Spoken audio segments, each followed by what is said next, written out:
बिस्मिल्लाहिर्रहमानिर्रहीम। अस्सलाम वालेकुम दोस्तों, अमीर अली शेख एडवोकेट आपसे मुखातब हूँ। आजकल यूट्यूब, टिकटॉक, फेसबुक और सोशल मीडिया के दीगर प्लेटफॉर्म्स के ऊपर एक बात बहुत ही ज्यादा गर्दिश कर रही है कि 30 जून को जो बैंक अकाउंट के अंदर आपका बैलेंस होगा, एफबीआर आपको नोटिस भेज देगा या एफबीआर आपके बैलेंस के ऊपर टैक्स लगा देगा। दोस्तों, एक टैक्स वकील की हैसियत से मैं आपको बताना चाहता हूं कि इस तरह की बातों में काफी हद तक मुबालगा आराई और गलत फहमी पाई जाती है। सबसे पहले ये समझ लीजिए कि पाकिस्तान में इनकम टैक्स का जो साल है वो 1 जुलाई से शुरू होता है और अगले साल 30 जून तक वो मुकम्मल होता है।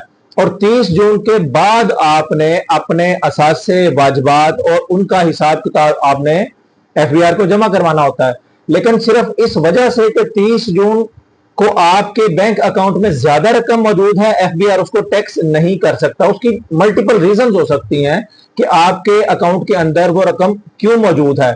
असल सवाल यह है कि क्या आपका जो बैंक बैलेंस है वो आपके अखराजात, आपकी इनकम और आपके जो पहले से जाहिर शुदा असासे हैं उनके साथ मुताबिकत रखता है कि नहीं।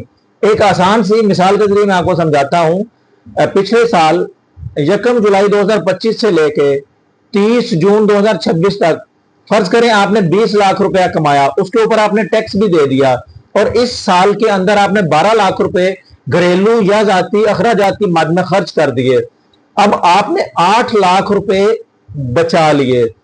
अगर 30 जून 2026 को आपके बैंक अकाउंट का बैलेंस गुज़श्ता साल की निस्बत उसके अंदर 8 लाख रुपए इजाफा होता है तो ये बिल्कुल नॉर्मल सी बात है। ये इजाफा आपकी टैक्स शुदा आमदनी से मैच करता है। इसी तरह अगर आपके पास पहले से कैश मौजूद था, बाहर से आपके रिश्तेदारों ने आपके अकाउंट में तरसीलात भिजवाई, आपने कहीं से कर्ज लिया, आपने कोई अपने एसेट्स में से गाड़ी या कोई प्रॉपर्टी बेची, तो ये काफी सारी ऐसी वजूहात हैं कि जिस वजह से आपके बैंक अकाउंट के अंदर इजाफा हो सकता है आपके बैलेंस में। तो आपको सिर्फ इन सारी चीजों को देखना है, अपनी बैंक बैलेंस का, बैंक अकाउंट का आपने एनालिसिस करना है, जायजा लेना है कि जो इजाफा नजर आ रहा है वो कहां से आया है और उसका आपने सारा हिसाब किताब रखना है कि किसी स्टेज के ऊपर अगर आपको एफबीआर की तरफ से पूछा जाता है कि ये इतना ज्यादा बैलेंस जो है पिछले साल की निस्बत ज्यादा इजाफा हो गया आपकी आमदनी से, तो उसकी वजह क्या है और आप वो वजह उनको बता सकें। दोस्तों, एक और अहम गलत फहमी यह है कि अगर आप 29 या 30 जून से पहले अपने बैंक अकाउंट से रकम ज्यादा होने की वजह से निकाल लेते हैं और 1 जुलाई के बाद दोबारा उसमें डाल देते हैं, तो क्या ये एफबीआर के इल्म में नहीं आएगा? अब तो एफबीआर ने बैंकों के साथ अपना सिस्टम लिंक कर लिया है। बैंक पाबंद हैं कि वो आपकी ट्रांजैक्शंस के बारे में एफबीआर को सारी रिपोर्ट मुहैया करें। हकीकत यह है कि एक बैंक अकाउंट सिर्फ इख्तितामी बैलेंस उसका सिर्फ अहम नहीं है, बल्कि पूरे साल की जो आपकी ट्रांजैक्शंस की हिस्ट्री है, बड़ी रकम ट्रांजैक्शन जो आप उसमें करवाते हैं, किस तरीके से आप उससे कैश निकालते हैं और मजमूई तौर पे पूरे साल की जो आपकी ट्रांजैक्शंस हैं ये सारी देखी जाती हैं एफबीआर की तरफ से। इसीलिए बाज़ का 30 जून से पहले बड़ी मिकदार में नकद रकम निकालना फायदे की बजाय आपके ऊपर सवालिया निशान भी खड़ा कर सकता है। यह भी याद रखें कि एफबीआर का फोकस आमतौर पे ऐसे मामलात पर होता है जहां किसी शख्स की वेल्थ के अंदर इतना ज्यादा इजाफा हो जाता है कि वो उसकी आमदनी से मैच ही नहीं करता।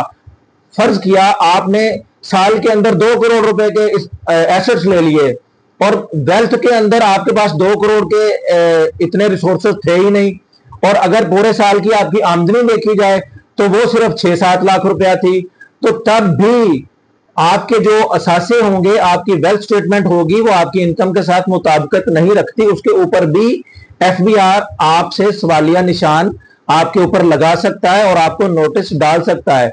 लिहाजा अगर आप फाइलर हैं, आपकी आमदनी टैक्स शुदा है, आपकी वेल्थ स्टेटमेंट दुरुस्त है, तो आप अपनी रकम का जरिया एफबीआर को बता भी सकते हैं। तो सिर्फ अफवाहों की बुनियाद पर अपने बैंक से बैलेंस ना निकालें اور اس خوف کی وجہ سے کہ آپ کو ایف بی آر نوٹس ڈال دے گا۔